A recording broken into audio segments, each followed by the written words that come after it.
Well, I mean, the Odyssey was a film that for like 3 weeks, we just had to speak ad nauseum about, oh, it's now breaking this record and now it's accomplishing this and it's got this. And it's just been a one giant victory lap for this film since it's come out.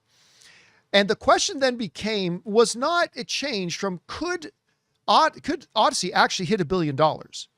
Which has been the question, since they announced the film, because, Oppenheimer got close, but didn't quite get there, all that kind of stuff. Will the question switch from could it get to $1 billion to when's it going to hit $1 billion? And now we have the answer to that. The answer is today. Today is when it joins the $1 billion club. As you see from this report in the numbers yesterday, that as of earlier in the day yesterday, the worldwide box office of the Odyssey was $987 million. It is projected to take in well over $13 million today. It may have already done it as of this recording. But today, the Odyssey joins the $1 billion club, becoming, and this can't be emphasized enough, this is really something people, I think, gloss over, but you have to appreciate this. Odyssey has become only the third R-rated film in cinematic history to join the $1 billion club. The other two are, of course, Deadpool and Wolverine, which is the highest grossing R-rated film of all time, followed by the first, not the second, the first Joaquin Phoenix Joker movie. And that's it. In the long storied history of Hollywood films and all the great all-time wonderful R-rated Hollywood films as well, that's it.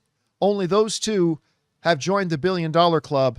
And now this one has as well. Now, you guys might also remember, I've talked a lot about the fact that this is not a normal blockbuster as far as when does it pass that break-even point to then make profit, because it's an expensive film. It's a $250 million film. All the reports say they spent a hefty $125 million on the promotion of the film. But you also have to keep in mind that this movie has the Christopher Nolan tax, because Christopher Nolan gets 20% of first dollar studio gross. That is a mighty price tag. And so whereas this movie would have been, under normal circumstances, having a break-even point of somewhere around the $625 to $675 million range, despite how expensive it is and all that kind of stuff, this movie ended up with close to a $950 million break-even point.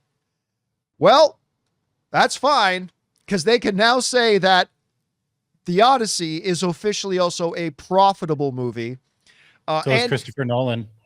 Yeah, so is Christopher Nolan. $200 million in his pocket. And on top of that, you got to remember, one of the reasons that Universal agreed to such a hefty price tag on this is because they believe that Christopher Nolan was going to make epic historic cinema. That this is one of those kinds of movies, one of those rare kinds of movies that will continue to make money for them in its various avenues over the next several decades. They just believe that The Odyssey was going to be one of those. So it's still going. And by the way, it still hasn't opened in China, and it's projected to make anywhere between like 80 to 120 to 130 million dollars in China alone. And they haven't even opened that yet. I think it opens this week.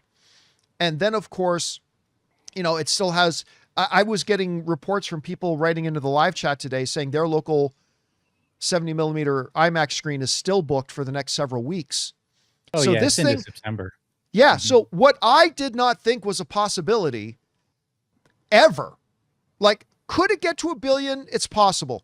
Would it catch Deadpool and Wolverine? Well, no, it's not going to catch Deadpool and Wolverine. Now that's the question. The question went from can it make $1 billion to how fast will it make $1 billion? Now it's can it catch Deadpool and Wolverine to become the highest grossing R-rated film of all time? Definitely close. It's going to be close. It's going to be close. Anyway, Rob, you and I have talked a lot about all the different box office records the movie's been setting and everything like that, about what is it that keeps everybody coming back? I mean, so that's there, but put it into how big of a deal is this? That this is the first movie without a character named Batman in it. Well, unless you count Robert Pattinson, I guess. Without a character named Batman in it for Christopher Nolan, this is his first billion-dollar film outside of a comic book franchise. It's now profitable. Only third R-rated film in history to join it. Put this in a little bit of perspective for us. John, I think that Christopher Nolan is the voice of a generation. He is the Gen Z filmmaker and believe it or not, Gen X and millennial filmmaker of this generation. You know, his name is synonymous with, as you have always said, experiential events going all the way back to, I mean, hell, Memento was an indie film event. The structure of that movie and the way the story was told really brought Christopher Nolan to the fray. And that was a really, I would dare say, might be his best film still because of its groundbreaking nature and the performance that Guy Pearce delivers in that movie. But ever since then, if you look at his career, he is one classy filmmaker. The material when he went and because of Memento, Warner Brothers tapped him to remake Insomnia with an all-star cast. That got him Batman, which led to The Prestige, Dark Knight, Inception. The man has never done anything but shoot high. He's trying, I mean, sometimes I find him to be a little clinical and he's not as emotional in terms of eliciting, you know, the emotions I want. But, you know, who would have thought that Dunkirk would have worked? But he basically turned it into a World War II art film. I mean, if you put that and The Thin Red Line next to each other, you could play that as a double feature forever. And then, of course, what he did with Oppenheimer was extraordinary, even outside of the Barbenheimer experience. And I think, you know, I've heard there's people that don't love the Odyssey, but I know a lot of people who were really knocked out by it. And whatever you believe, you cannot deny that this movie is still, to this day, packing them in at the theaters. They want to see it in 70 millimeter. And Christopher Nolan has succeeded in delivering maybe one of the great experiential movies ever. And I think it's really great that you have people who are getting behind somebody who is, I mean, he is nothing if not thoughtful. And I mean, hell, I still watch Tenet and figure, do I get what's going on here? But no. I still enjoy it. I'm still not sure sometimes what it is. Yeah, I mean, I don't love it, but hey, and I think, you know what? I'm glad that I live in this era to see a filmmaker like Christopher Nolan, who is both wildly commercial and yet can adapt Homer. Yeah. I mean, that's, and not only does he adapt Homer, it makes over $1 billion.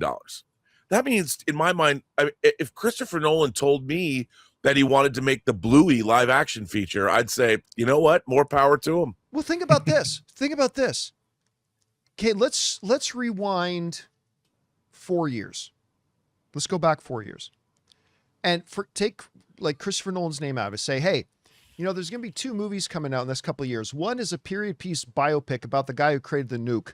And this is going to be called Oppenheimer. And someone's going to take another shot at telling Homer's Odyssey of the Odyssey. And those are going to make a combined $2 billion. You wouldn't believe it. I'd say. You wouldn't believe it. No one's going to believe that a period piece about some scientist is going to make nearly $1 billion, or that yet another iteration of the Odyssey is going to make $1 billion. But all of a sudden, you just put Christopher Nolan's name on it.